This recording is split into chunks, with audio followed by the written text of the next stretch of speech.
Hola, en la lección anterior hemos visto en qué consiste la ley de Biot-Savart, la cual se puede considerar como la ecuación básica de la magnetostática, y esta ley expresa cómo es que una corriente produce un campo magnético.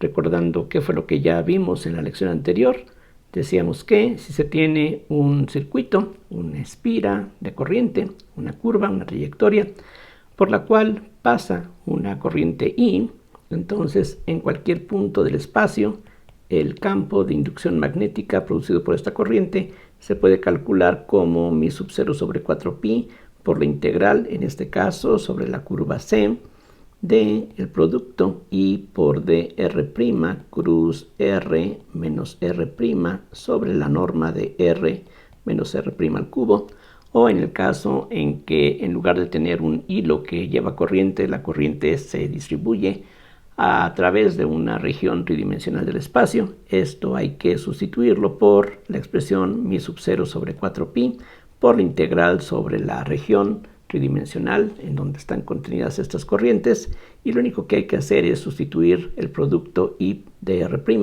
por J de R' dB' cruz R menos R' entre la norma de R menos R' al cubo. Ya demostramos que este campo se puede escribir también como el rotacional del potencial vectorial A, y para este potencial vimos que una posible expresión es esta, mi sub 0 sobre 4pi, la integral, por ejemplo, de J de R' dB' entre R menos R'. Y de nuevo, si estamos pensando en la corriente que fluye a través de un conductor, basta con sustituir el producto J dB' por I de R' y ya tenemos la expresión adecuada. Vamos a ver más adelante la aplicación de estas fórmulas y comenzaremos hablando de las aplicaciones directas de la primera de estas ecuaciones. Antes de pasar a hablar acerca de los ejemplos, recordemos ahora que de estas expresiones se deducen dos resultados importantes. Por un lado, la divergencia de B es 0, y este resultado es notable por dos razones. Por una parte, esta es una de las ecuaciones de Maxwell, las cuales sintetizan toda la electrodinámica clásica, es decir, vamos a ver más adelante que esta ecuación sigue siendo válida no solamente en la magnetostática, sino en forma general, aun cuando estemos hablando de campos que varían con el tiempo.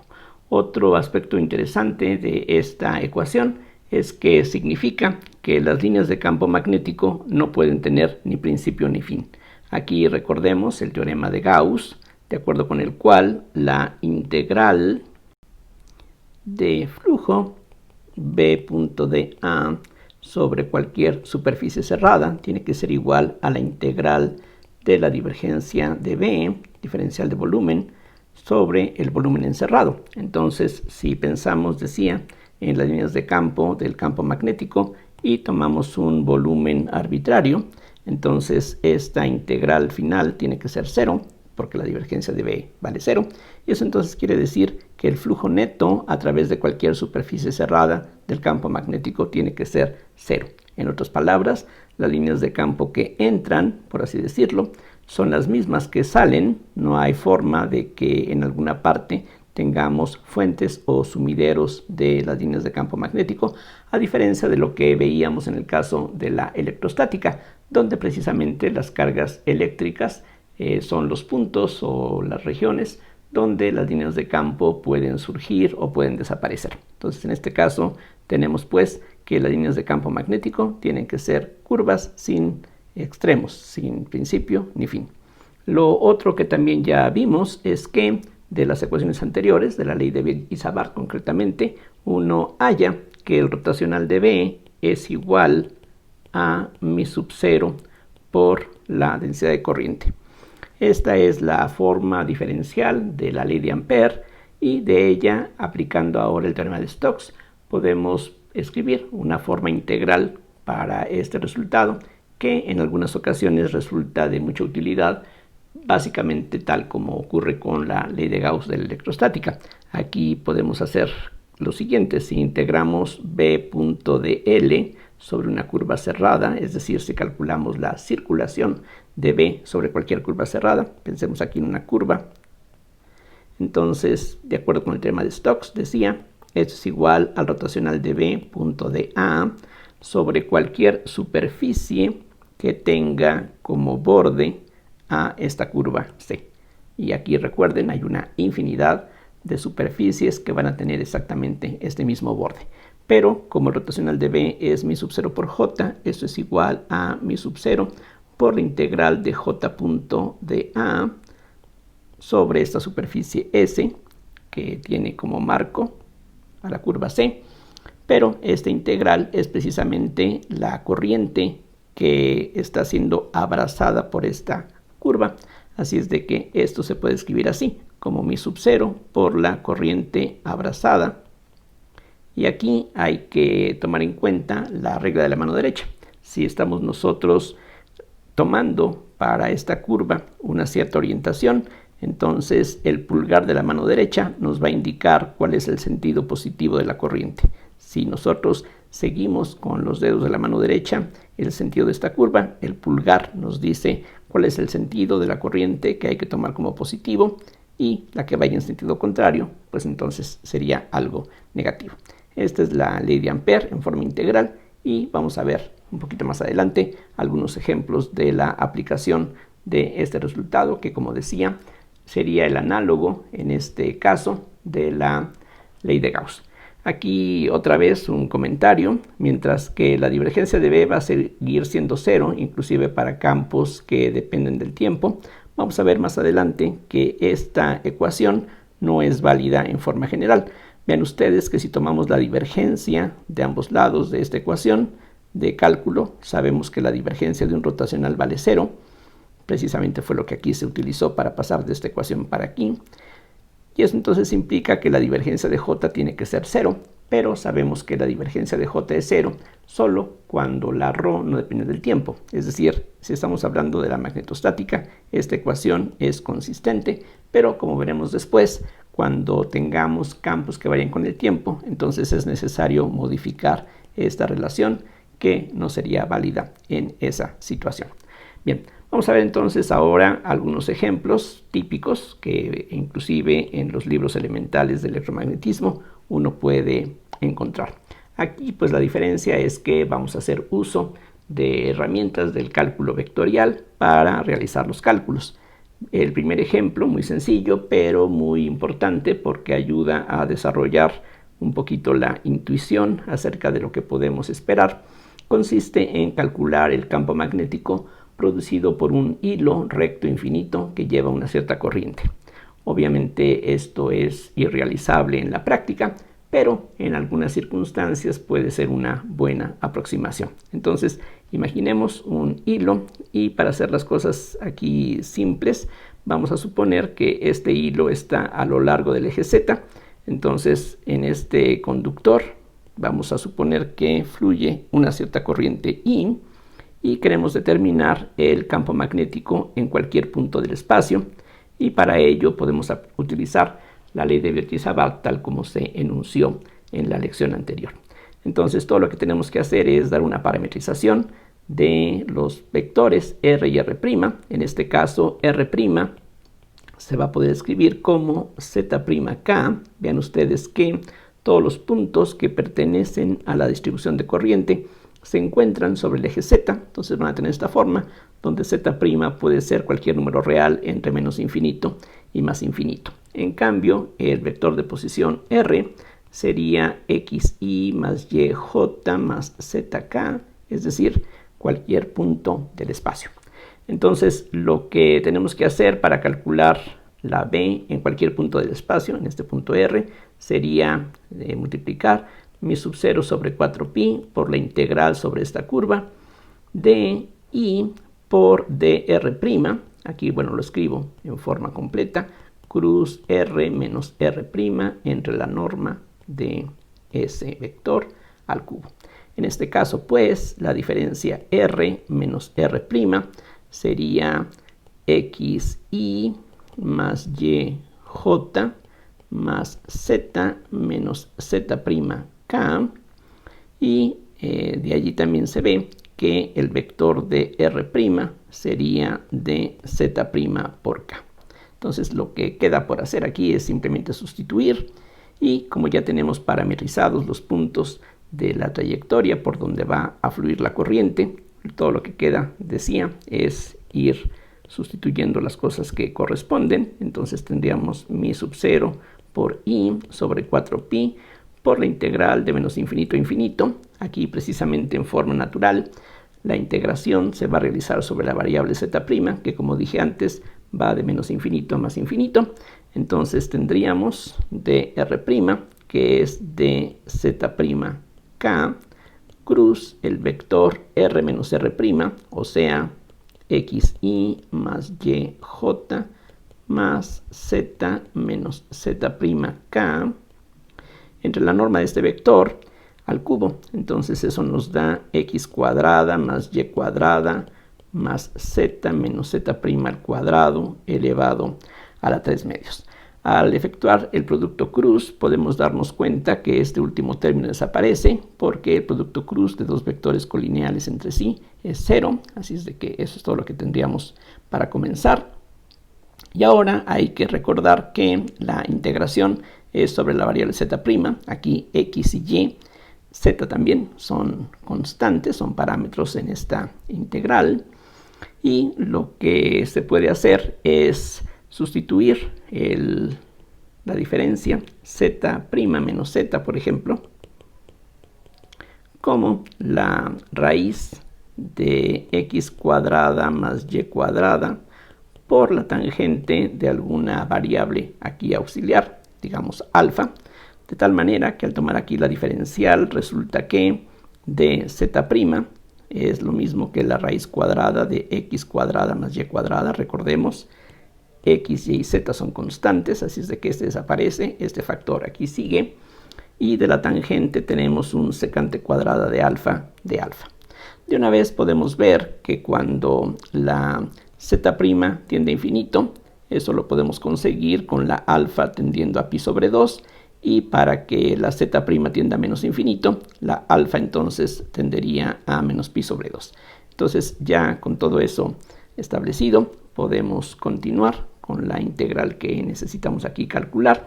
Todo esto entonces, bueno, la b en el punto r, que es un punto arbitrario, es mi sub 0 por i sobre 4pi por la integral de menos pi sobre 2 a más pi sobre 2, ya en términos de la nueva variable. Lo que vamos a tener después es que al realizar el producto cruz que está indicado, hay que recordar que, y aquí este dibujo arriba nos puede ayudar, el producto de k por i nos da j, entonces vamos a tener x por j, mientras que en este término k por j nos da menos i, entonces tendríamos menos y por i. Todo eso es una constante que de hecho podríamos sacar de la integral de z', es la raíz cuadrada de x cuadrada más y cuadrada por la secante cuadrada de alfa, y en el denominador, al sustituir esta expresión aquí dentro, vamos a tener esta combinación como factor común, que elevada a la 3 medios nos va a llevar a x cuadrada más y cuadrada a la 3 medios justamente, y del 1 más la tangente cuadrada tendríamos una secante cuadrada que a la 3 medios se convierte en una secante cúbica. Entonces esto es lo que queda, y simplificando las cosas que se pueden reducir y extrayendo los factores constantes que aquí aparecen, tenemos mi sub 0 sobre 4pi, tendríamos adicionalmente en el denominador x cuadrada más y cuadrada, en el numerador aparece xj menos y, y finalmente la integral que tenemos que calcular sería la integral de 1 sobre la secante, que es lo mismo que la integral del coseno de alfa entre menos pi sobre 2 y más pi sobre 2. Una primitiva del coseno es el seno con signo positivo, y el seno evaluado en pi sobre 2 y menos pi sobre 2 vale 1 y menos 1 respectivamente, de tal manera que la integral que aquí aparece nos da un valor de 2, por lo que el resultado final es mi sub 0 por i sobre 2pi por xj menos y sobre x cuadrada más y cuadrada. Ese es el resultado. Y como se puede ver, no depende de z, lo cual es bastante razonable y sería algo de esperarse, porque aquí si nosotros trasladamos este alambre paralelamente a sí mismo, nada cambia físicamente, así es de que eso quiere decir que ya sea que movamos este alambre, que movamos el sistema de coordenadas o que movamos este punto, no debe haber dependencia en z, y eso es justamente lo que aquí estamos obteniendo. Si graficamos este campo vectorial en el plano XY, lo que tenemos es algo que más o menos se ve así. Aquí está X, aquí está Y. Entonces, por ejemplo, para los puntos que se encuentran sobre el eje X, la Y vale 0. Entonces vamos a tener en el lado de la X positiva una componente vertical hacia arriba. Entonces algo de esta forma. Y a medida que nos vamos alejando del origen, cada vez la magnitud va decreciendo. Sobre los puntos del eje Y, la X vale 0, esto desaparece. En el lado de la Y positiva, aquí vamos a tener una componente negativa horizontal, que entonces va a corresponder a algo que gráficamente sería de esta forma, y a medida que nos alejamos del origen, la magnitud va reduciéndose. Y si continuamos haciendo pues evaluaciones de este tipo, lo que podemos ver es que las líneas de campo en este caso son círculos a los cuales precisamente estas flechas van a ser tangentes. Entonces las líneas de campo van a tener esta orientación. Aquí recuerden, la corriente estaría saliendo del plano de la figura hacia nosotros, y eso es algo que vale la pena recordar. Si pensamos con el pulgar representar la dirección de la corriente, el pulgar de la mano derecha nuevamente, entonces los restantes dedos de la mano derecha indican el sentido de las líneas de campo. Entonces este ejemplo es interesante por esa razón, porque nos dice cómo son las líneas de campo en esta situación muy particular. Pero si tenemos un hilo de corriente, no necesariamente algo recto como aquí lo que hemos considerado, sino alguna otra forma un poquito más complicada. Bueno, de todas maneras, muy cerca del conductor, lo que vamos a tener son líneas de campo parecidas a estos círculos que estarían abrazando a la línea de corriente. Entonces, este ejemplo, decía, es importante en ese sentido, porque, bueno, más allá de lo simple que es este resultado, pues nos da un poquito de intuición sobre lo que podemos esperar en casos simples en donde los hilos son aproximadamente rectos. Vamos a ver otro ejemplo de los típicos. Ahora vamos a considerar una espira circular de corriente. Entonces ahora vamos a considerar algo como lo que aquí dibujo. Entonces tenemos una espira de radio A que lleva una corriente, vamos a suponer en ese sentido. Vean que si seguimos con los dedos de la mano derecha, el sentido de la corriente, aquí el pulgar se supone que de la mano derecha estaría apuntando a lo largo del eje Z positivo. Y aquí de nuevo lo que vamos a hacer es sustituir en la ley de Biot-Savart una vez que hayamos parametrizado los vectores que allí intervienen. Entonces, por una parte, vamos a calcular y nos vamos a conformar con determinar el campo magnético en los puntos del eje Z, a diferencia de lo que hicimos en el ejemplo anterior, donde tomábamos un punto cualquiera del espacio. Aquí, para poder hacer las integrales, lo que vamos a necesitar es fijarnos en un punto de la forma ZK, mientras que los puntos donde se encuentra la corriente van a poder expresarse o van a poder parametrizarse de esta manera.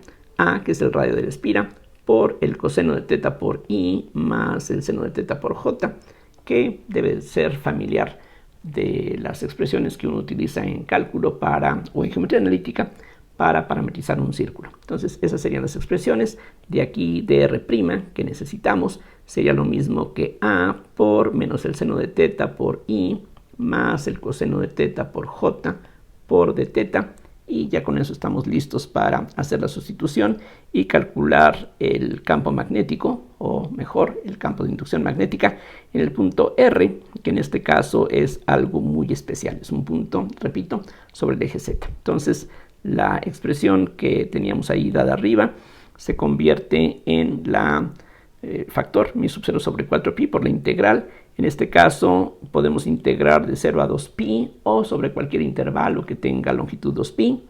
Lo que necesitamos ahora es la corriente I, que se supone que es un dato del problema, por dr', que es A por menos el seno de teta por I más el coseno de teta por J por d teta. Y esto hay que multiplicarlo en producto cruz por la diferencia de R menos R'. Y esa diferencia, vean ustedes, es lo mismo que menos A coseno de teta por I menos A seno de teta por J más ZK. Entonces aquí escribo menos A coseno de teta por I menos A seno de teta por J más Z por K. Y hay que dividir entre la norma de este vector al cubo.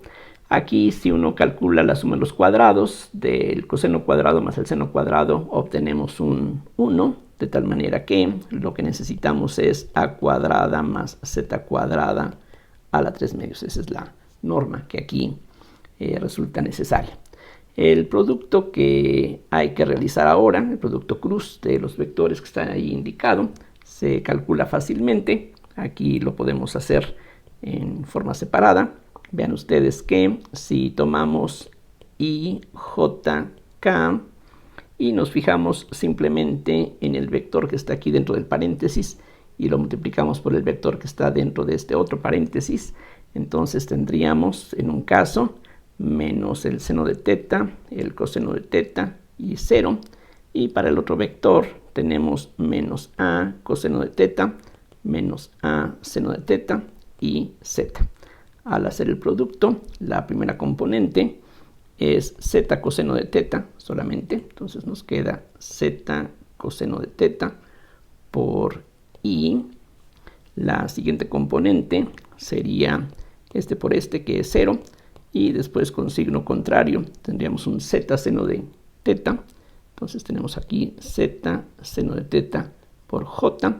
Y finalmente la tercera componente sería A por el seno cuadrado más A por el coseno cuadrado, que se reduce a por K. Entonces ya con ese producto así determinado, lo que vemos es que el campo de inducción magnética en los puntos del eje de simetría de esta espira sería mi sub 0 por I sobre 4pi. Tenemos aquí un factor A que podemos extraer de la integral, y en el numerador nos queda entonces z coseno de teta por I más z seno de teta por J más A por K entre A cuadrada más Z cuadrada, aunque de hecho este denominador se podría también extraer de la integral porque no depende de teta. Aquí la única variable de integración es teta, y fácilmente podemos darnos cuenta de que este término y este término desaparecen porque una primitiva del coseno es el seno, pero el seno en 0 y 2pi vale 0, así es de que esa integral se anula. Y similarmente una primitiva del seno es menos el coseno también es una función periódica de periodo 2pi, así es de que al evaluar esa primitiva en 0 y 2pi tenemos el mismo valor y la resta nos da 0. El resultado final entonces es algo muy sencillo. Lo que nos queda es mi sub 0 por I por A cuadrada sobre 4pi por el vector unitario K por un factor de 2pi que viene de la integral sobre teta entre A cuadrada más Z cuadrada elevado a la 3 medios. Aquí podemos cancelar un factor de 2pi y esto entonces equivale a mi sub 0 por I por A cuadrada sobre 2 por el vector unitario K sobre A cuadrada más Z cuadrada a la 3 medios, lo cual es pues un resultado exacto, válido solamente sobre los puntos del eje. Y aquí es interesante recordar que la definición del momento dipolar magnético de una espira de corriente como la que tenemos aquí nos lleva a que dicho momento equivale a la corriente por el área de la espira, que es pi por a cuadrada. Así es de que si regresamos un factor de pi, esto se puede escribir también como mi sub 0 sobre 2pi por i por pi a cuadrada por k sobre a cuadrada más z cuadrada a la 3 medios, que entonces equivale también a este factor, mi sub 0 sobre 2pi ahora, por el vector de momento dipolar magnético, m, sobre a cuadrada más z cuadrada a la 3 medios. Aquí, insisto, la única restricción es que estamos sobre los puntos del eje, y si nos vamos muy lejos de la espira, si z es mucho mayor que a, podemos dar una expresión aproximada para este resultado. Entonces, si z es mucho mayor que a, ocurre que el campo magnético en los puntos del eje aproximadamente equivale a mi sub 0 sobre 2pi por m sobre z cúbica, que es algo similar a lo que ocurre con el campo eléctrico de un dipolo eléctrico. Para grandes distancias sobre el eje del dipolo, precisamente tenemos una expresión como esta. De hecho, para un dipolo puntual, es decir, si el radio de la espira tiende a 0, este resultado sería exacto, pero hasta aquí esto sería solamente válido para puntos del eje. Más adelante vamos a ver qué es lo que ocurriría si tenemos un dipolo puntual con respecto al campo en cualquier lugar del espacio. Una vez que tenemos el campo de una espira, podemos superponer el resultado para calcular el campo producido por una bobina hecha de muchas espiras, y eso es lo que se llama un solenoide. Entonces vamos a calcular ahora el campo de un solenoide, y vamos a comenzar por el caso de un solenoide finito. Es decir, aquí estaríamos pensando en una bobina hecha con un conductor, algo parecido a eso. Podríamos pensar en un cilindro circular al cual enrollamos sobre su superficie un conductor. Eso sería entonces un solenoide, aquí pues de una forma muy imperfecta, pero para lo que nos interesa puede resultar de utilidad. Si hacemos un corte transversal, lo que tendríamos sería una cosa como esta. Esta línea recta que dibujé sería el eje de esta bobina, y al hacer un corte transversal lo que veríamos sería este conductor, y aquí voy a suponer que las vueltas de esta bobina están muy próximas entre sí. De hecho, voy a suponer que están pues prácticamente unidas unas con otras, de forma que la corriente fluya. Es decir, si pensamos en un conductor que tiene esta forma, habría que ponerle alguna cubierta o un esmalte, que es lo que se hace en la práctica, en un transformador o en un motor. Lo que se utiliza es un alambre de cobre que tiene una capa de pintura, un esmalte encima, precisamente para evitar que la corriente salte de una vuelta a la otra, sino que siga este contorno. Entonces eso es lo que queremos aquí. Entonces vamos a suponer que el radio de esta bobina, esto que aquí aparecería, vamos a llamarle A para que podamos aprovechar el resultado que ya establecimos. Entonces esto es A, y vamos a fijarnos en una bobina que tenga una cierta longitud que vamos a llamar L mayúscula. Además, va a ser necesario especificar cuántas vueltas tiene esta bobina, y vamos a llamarle n minúscula al número de vueltas por unidad de longitud.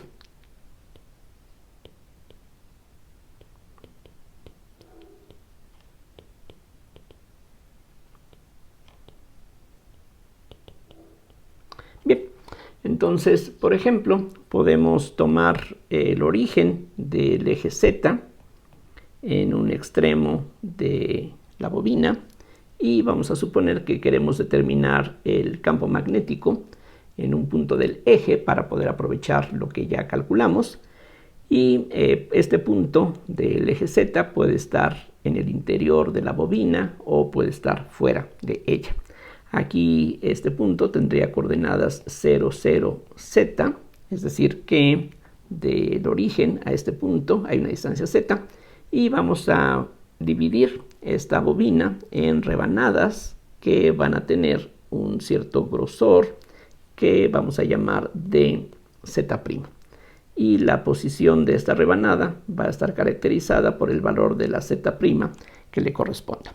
Entonces vamos a hacerlo así para aprovechar el resultado que ya hemos establecido. Ya sabemos que en un caso como este, donde tenemos una espira solamente de radio A por la cual circula una corriente I, hay un campo a lo largo del eje de simetría de la espira dado de esta manera. Entonces todo lo que hay que hacer es adoptar lo que aquí tenemos para este caso particular y entonces, aplicando el principio de superposición, lo que hallaríamos es que el campo B en el punto 00Z sería entonces una superposición, decía, de esos resultados. Entonces tenemos mi sub 0 por a cuadrada sobre 2, que es este factor, mi sub 0 por a cuadrada sobre 2. El vector unitario K, pues lo podemos aquí agregar. De hecho, no es tan necesario porque ya sabemos que el campo va a estar a lo largo del eje, así es que podríamos fijarnos simplemente en la magnitud de B, pero aquí ya lo hemos establecido como un campo vectorial. Lo que falta ahora es agregar una suma de todas estas rebanadas y cada rebanada va a llevar una corriente que va a reemplazar esta I. Aquí esta rebanada incluye varias de estas vueltas y el número de vueltas que incluye pues sería el producto de n por dz'. Entonces la corriente sería n por dz' por I. Todo eso que ahí tenemos sería el número de veces que la corriente está dando vueltas en esta rebanada. Todo eso es lo que aquí aparece y sustituye a la I. Y hay que dividir entre esta expresión, que en este caso se convierte en a cuadrada más. Ahora lo que necesitamos es sustituir la z. La z antes era la distancia entre el punto donde calculábamos el campo y el centro de la espira. En este caso, esa magnitud se ve sustituida por la diferencia z menos z'. Espero que eso resulte claro. Entonces aquí tenemos z menos z' al cuadrado y esto habría que elevarlo a la potencia 3 medios. Aquí de forma natural la integral iría sobre la variable z' desde 0 hasta L mayúscula para que podamos recorrer todas estas espiras que están formando la bobina. Entonces todo el problema se reduce a calcular integrales y por la forma que tiene el denominador, que es donde aparece la variable de integración z', se ve que una sustitución trigonométrica sería conveniente para calcular la integral que aquí necesitamos. De hecho, lo que podemos hacer es emplear una variable que tiene un significado geométrico. Entonces vamos a escribir la diferencia de z' menos z como el radio A por la cotangente de alfa. Esta alfa, ustedes pueden ver, corresponde precisamente al ángulo que se forma entre el eje Z y la línea que va de este punto a esta rebanada. Ese sería el ángulo alfa, que es lo que se puede aquí apreciar de esta definición. Entonces, ya con eso se puede entonces calcular la de z'. De z' sería menos a por la cosecante cuadrada de alfa. Y entonces aquí lo que tendríamos es mi sub 0 por a cuadrada sobre 2 por el vector unitario k. Las constantes multiplicativas que podemos extraer son esta n, que es el número de vueltas por unidad de longitud, por la corriente que va pasando por este hilo. Y la integral entonces quedaría de la siguiente forma. En lugar de dz' aparece un menos a por la cosecante cuadrada de alfa. Y en el denominador, una vez que sustituimos esta expresión, vamos a tener una a cuadrada que se puede extraer como factor común y da lugar a una a cúbica. Y tendríamos además una combinación de 1 más la cotangente cuadrada de alfa elevado todo esto a la 3 medios.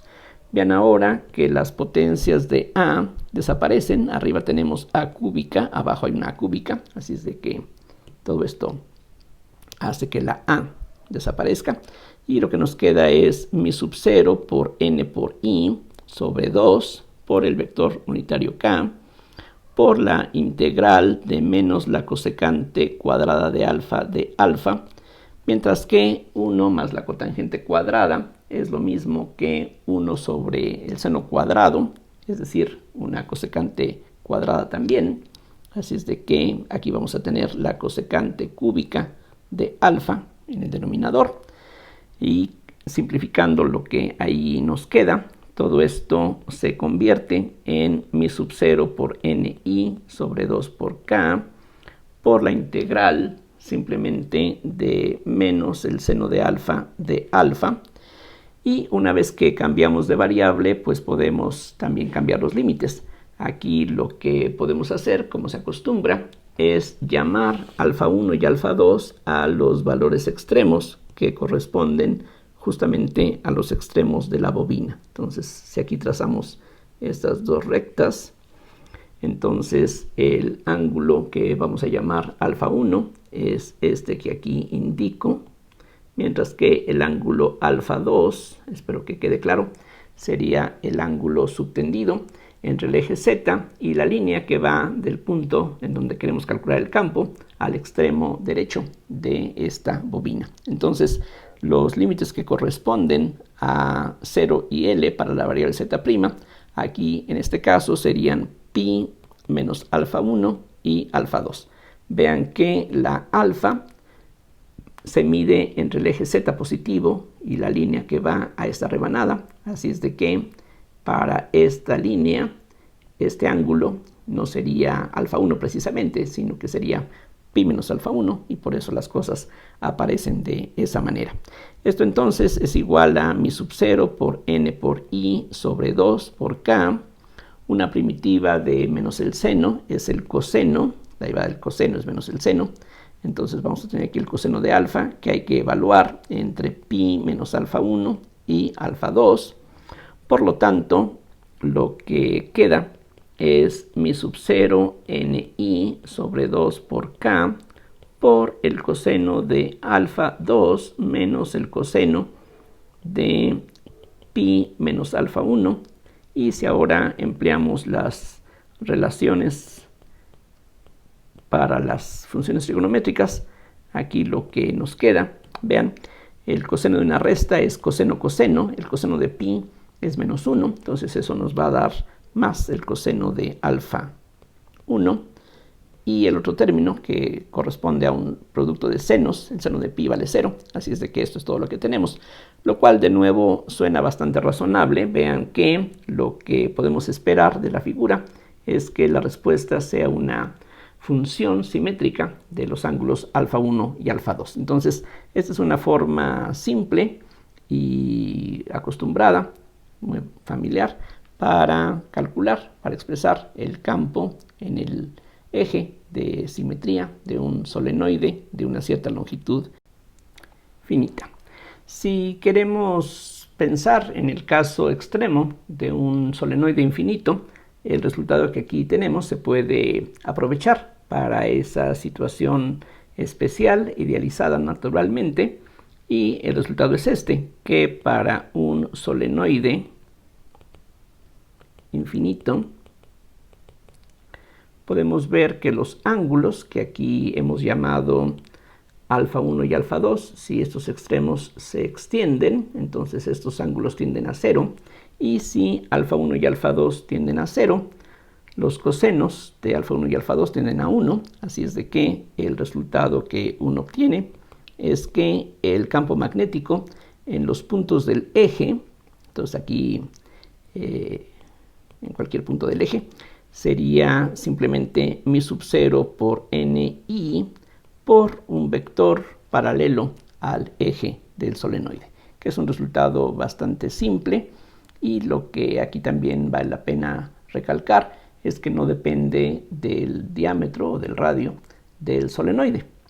Vamos a ver que este resultado ahora lo podemos combinar con la ley de Ampère para obtener otro resultado que no parece muy obvio a primera vista. Vamos a ver que dentro de un solenoide infinito, el campo tiene este valor no solamente en los puntos del eje, sino en todos los puntos del interior del solenoide, y además en el exterior del solenoide el campo magnético vale exactamente 0. Claro, pensando en esta situación idealizada, repito, de un solenoide infinito. Entonces vamos a imaginar nuevamente que tenemos, aquí voy a dibujarlo de esta manera. Entonces tenemos el solenoide, aquí este es un corte transversal en donde estamos viendo el conductor que está siendo cortado por este corte que hemos hecho. Entonces ya sabemos cuánto vale el campo magnético, ya sabemos que una línea de campo, por lo menos la que va sobre el eje del solenoide, va a tener esta forma, va a ser una recta que otra vez no tiene principio ni fin, comienza en la izquierda, en el infinito, y termina o se extiende por la derecha hasta el infinito también. Ahora vamos a ver enseguida una aplicación de la ley de Ampère que ya se presentó arriba.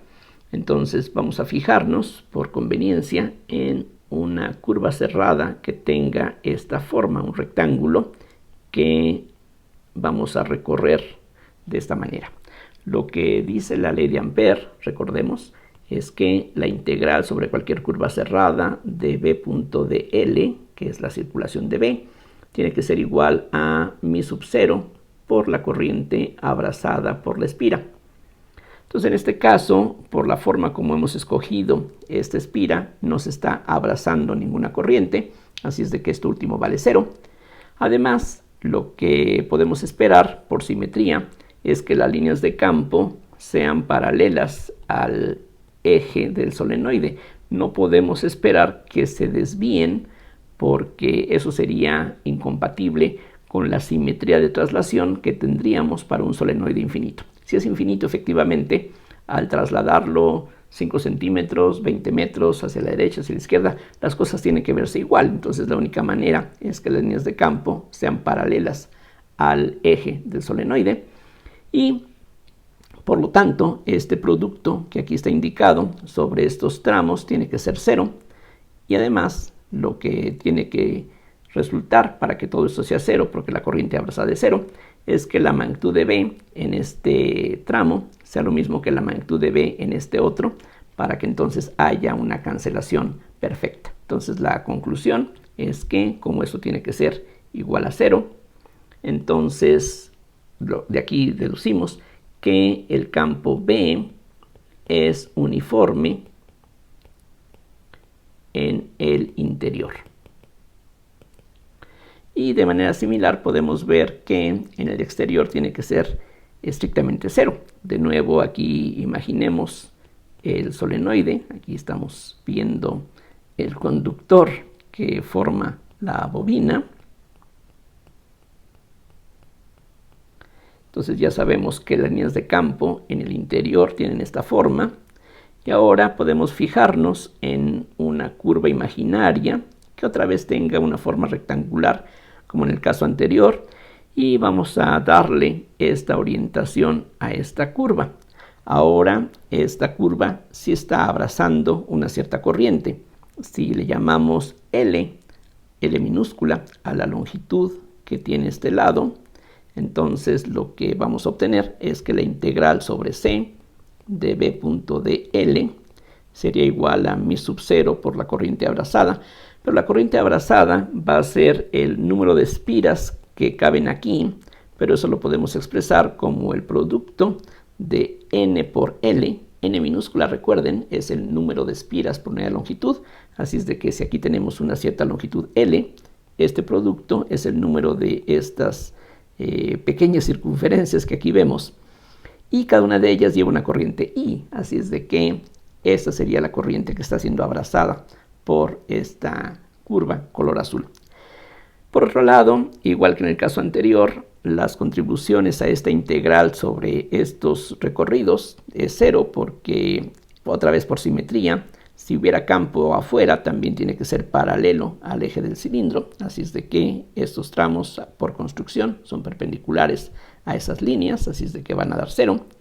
Y la integral que aquí tenemos se reduciría a dos contribuciones, la que tenemos por este lado, que es paralelo al eje del solenoide, y a lo largo de este otro recorrido.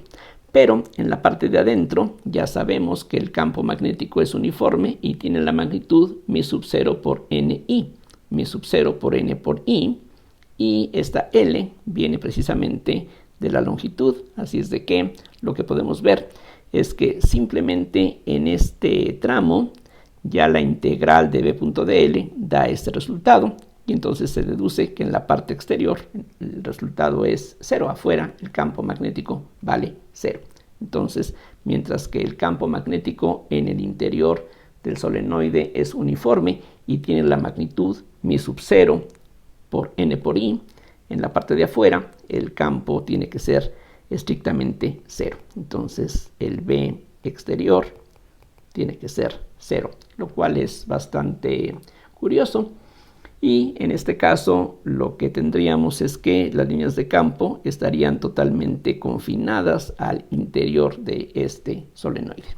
Se puede demostrar, pero no lo vamos a hacer, que de hecho no importa el perfil, la forma que tenga este solenoide, es decir, no tiene por qué ser algo formado por circunferencias, sino que podemos tener cualquier otra figura geométrica con la única condición de que haya uniformidad, y un resultado similar a este sigue siendo válido. El campo en el interior es uniforme, el campo en el exterior es 0, si se trata, repito, de un solenoide infinito.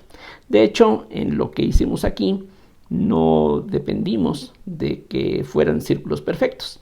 Donde sí utilizamos que fueran círculos fue en la parte inicial, donde estábamos pues basándonos en el cálculo que ya habíamos hecho para una sola espira circular. Para terminar, voy a presentar qué es lo que nos da la ley de Ampère para el caso de un hilo recto infinito, que fue el primer ejemplo que vimos allá arriba, y vamos a ver que, como sería de esperarse, el resultado concuerda con lo que uno espera, sobre todo pensando en que ahora ya sabemos que para un hilo recto infinito las líneas de campo tienen que ser circunferencias que tienen que estar colocadas de esta forma, es decir, en planos perpendiculares al hilo. Aquí, si la corriente está indicada con la dirección del pulgar de la mano derecha, los restantes dedos, recuerden, nos dan la dirección del campo. Y podemos ver que si nos fijamos en alguna curva imaginaria que conviene que sea una circunferencia como las que aquí ya dibujé en color rojo, entonces la ley de Ampère nos dice que la integral sobre esta curva C, que sería esta curva color azul, de b.dl tiene que ser igual a mi sub 0 por la corriente abrazada. Y aquí la corriente abrazada es precisamente la corriente I que va a lo largo de este hilo. La integral que tenemos del lado izquierdo se calcula muy fácilmente porque ya sabemos que el campo magnético tiene que estar en la misma dirección que el vector tangente a la curva, así es de que estos dos vectores son colineales y el producto se reduce al producto de las magnitudes.